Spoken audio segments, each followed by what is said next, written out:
नमस्कार मंडळी, रामकृष्ण हरी. चालले शेतावरती, संध्याकाळ झाली, शेतावर चालली. मी खत केलं आहे, शेणखत केलं आहे तयार. 3 दिवस झाले. आता मी झाडांना घालणार. पेरू, लिंबू, काहीतरी मला वाटतं हे आहे, आंब्याला नाही पण नारळ, केळी आहेत ना, त्यांना टाकायचा प्रयत्न करणार आहे.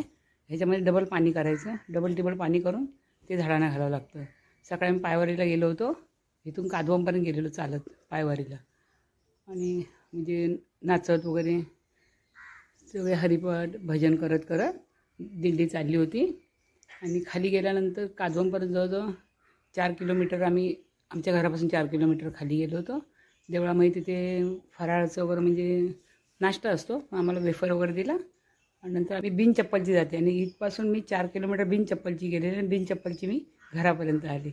आजचा मी संध्याकाळचा प्रवास दाखवते. चला शेतावर जाऊया. आला आला मस्त विचार चांगला आला. हिजा हिजा हिजा काढता ना.